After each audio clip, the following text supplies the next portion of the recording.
first day since it happened that I haven't been filled with anger. I guess here's to healing. Here's to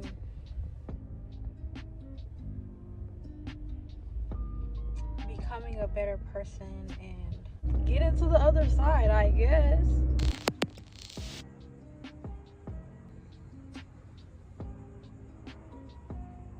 I know one thing I'm being super intentional about is like making sure that I'm not putting myself in the shoes of someone who's pretending like they're okay just so others don't see me in a certain light. I'm still very human. I still feel every bit of what's going on, and I just have to get in that war room. I just have to step in that fire and let's see where it takes me. This is bad because the first thing I say every morning is, God, is this a dream? Like, that's literally my first words for the last 2 weeks. Now I'm just in a phase where I no longer want to torture myself by keep reliving it in my head or just keep thinking about it. So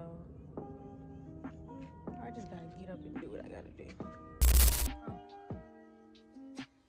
There's no way this is real, bro. There's no way. I don't care what nobody say. This does not get easier with time. This junk get real. It's my best friend. That's all.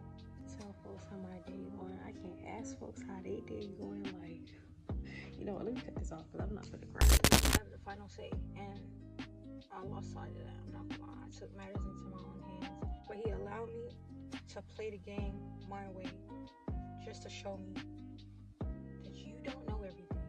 But right when I was about to explode, right when everything was about to be permanently damaged, yanked me. Actually, God yanked me out and just told me, look around, look at what you're doing, and tell me, does this glorify me? Does this benefit you? How would the story, turn out? And I'm like, you know what, God, you're right. You're right. I didn't understand why the situation played out the way it did, but his ways are higher than my ways, and his thoughts are higher than my thoughts. And I have to remain in submission to that. Now I'm committed to rededicating my life to doing it the godly way and giving back to God what's his, and knowing that I'm really not in control.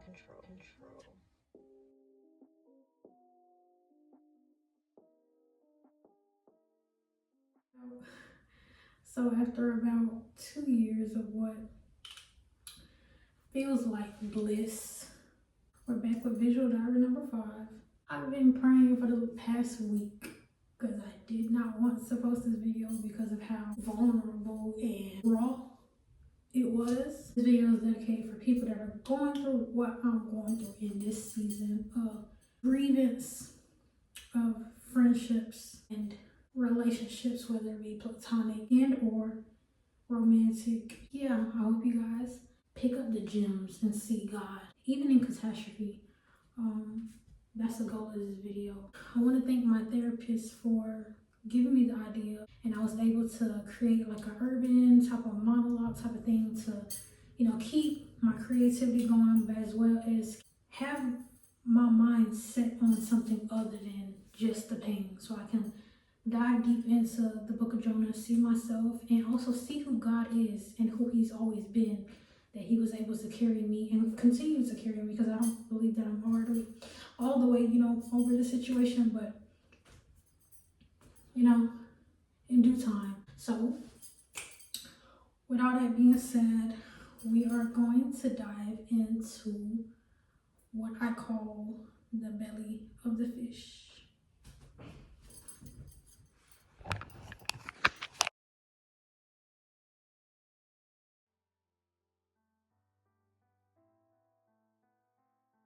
Man, God is so good.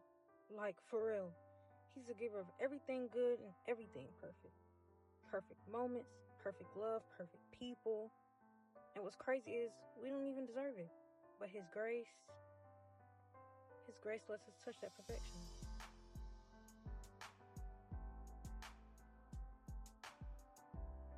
A perfect child, a better you. A perfect view of the world when the sun hits just right. And a perfect relationship. And even if you wasn't flawless, you were perfect for me. Perfect for me.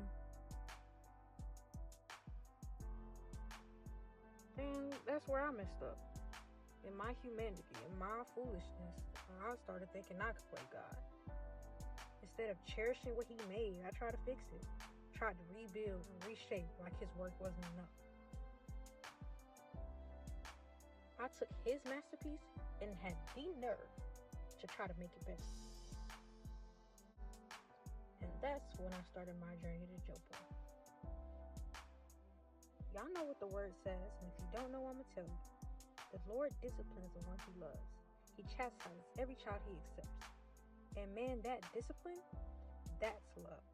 A love that sees you and says you're worth correcting. A love that pulls you closer even when you're trying to drift away. And he reminded me how we are already wonderfully and beautifully made. Beloved, adopted, redeemed. And even when I messed up, he showed me what it means to have a friend who sticks closer than a brother. Someone who loves me at all times and refreshes my soul. But my heart, man, it played me. It made me value the art more than the artist. The more I admired what he gave me, the more I forgot the one who gave it. And that pedestal I built, I kept stacking it higher and higher. But God, he's a jealous God. That crown, it don't belong to anyone else but him. So, he corrected me. And instead of listening, I doubted, I hesitated. And when he kept loving on me, I ran. I paid my fare and got on that ship to Tarshish.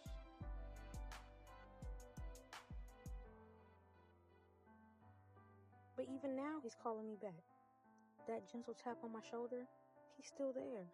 He's whispering, come home.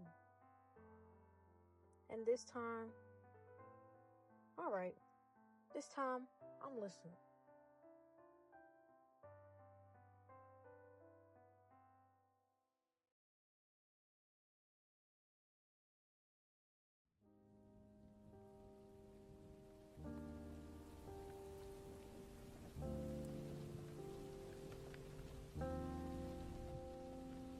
Yeah, I felt his love, even when I was disoriented. Even when I didn't acknowledge that I needed saving, he knew. The Father's love ran towards a prophet, reckless. The shepherd's love sought after a wandering, a merciful love. Mercy that adopted me and called me his own.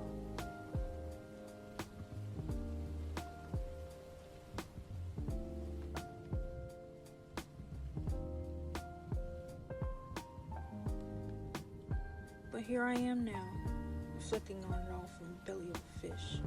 Yeah, belly of a fish. I mean, it's poetic, right? You hit rock bottom and suddenly everything gets real clear. The noise fades and it's just you, your regrets, and the God who is warning you the whole time.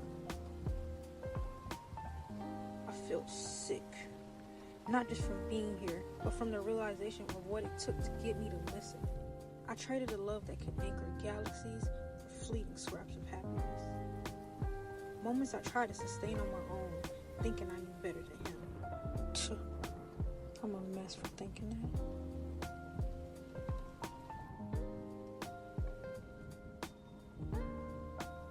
My eyes are open now. It took me 3 seconds, just 3, to realize I never want to be outside his room again. Time goes by, but I'm reliving every wrong turn, every bad choice, every end that left me sick to my stomach. It feels like I'm forever stuck on replay, but I know it's only been 3 minutes.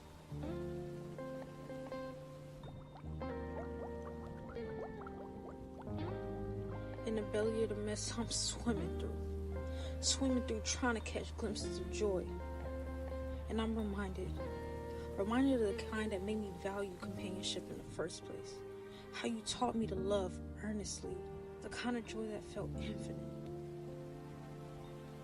Even if it only lasted moments, I wish those moments were endless.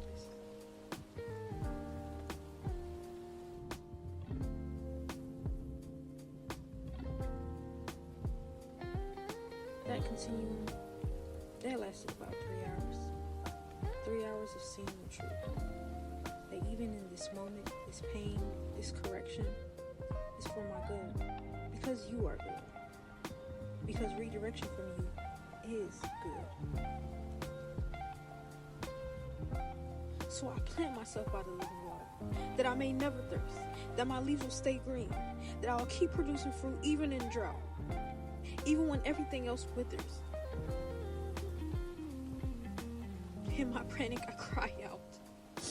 I'm cut off from the Lord. You heard me. You answered my call for help.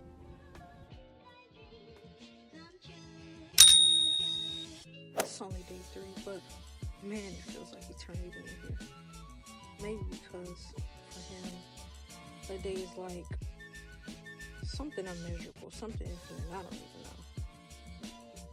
But I know this. When I walk out of here, I'll be different. I'll be his. For real this time. And I won't go.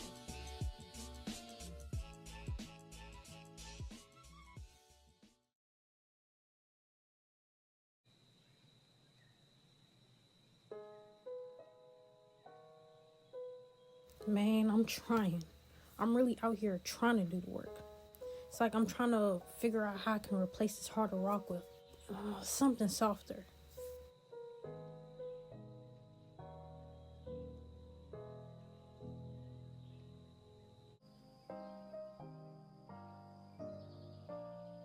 My foot tapping like it's keeping time with my frustrations. God steady correcting me. He leads me to apologize, and yeah, I do it. And in the midst, I'm waiting. Because where's my justice? He checks me. He pulls me back when I cross the line. He leads me to apologize when necessary. It's like I'm cleaning up house both in the valley and on the rooftop. Because I don't carry just my name. When people see me, they see a representation of him. So I gotta bite my tongue. I scribble out my anger in the dark. I wrestle with this ache that my feelings don't matter. And on the other side of it, nothing. Radio silence. Fine, cool. God, I know you're just. I know you will pay trouble to the one who troubled me. Right?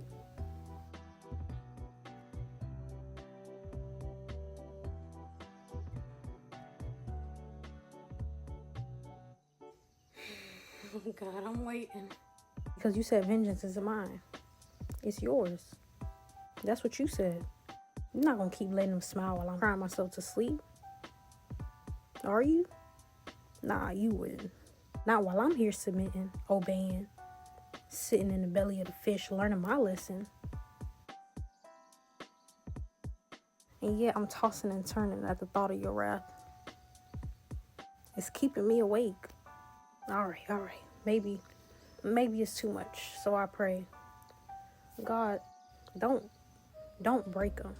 Like, bring them to their knees for sure, but like, let it be the knees of repentance, not ruin. Do them how you did me. Show them mercy. Show them truth.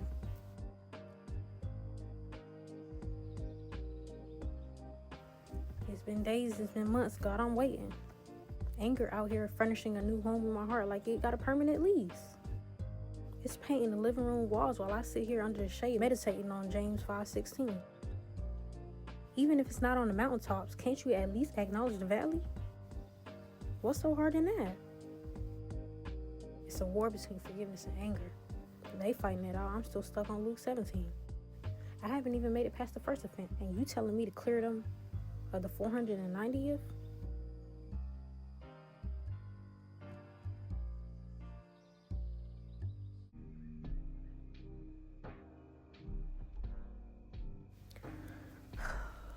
Like, I know I got every reason to feel like this. So I do. My humanity screams for closure, screaming for justice. But my God said he's justice. And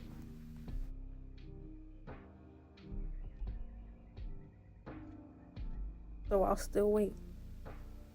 I'll be still. I'll be still in the knowing. I'll be still in that knowing. Not because it's easy. Not because it feels fair. But because I trust him.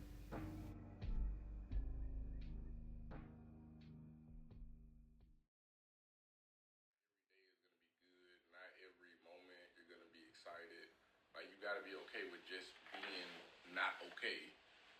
Y'all be trying to like stay in the delusional fantasy world and be like, I always gotta get what I want, I always gotta be happy, I always gotta do it. No, you don't. Just sometimes relax. If you're feeling something, feel it, embrace it.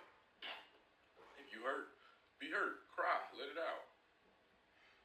There's no sense in holding all that stuff in or trying to like hide it from everybody. Everybody go through stuff.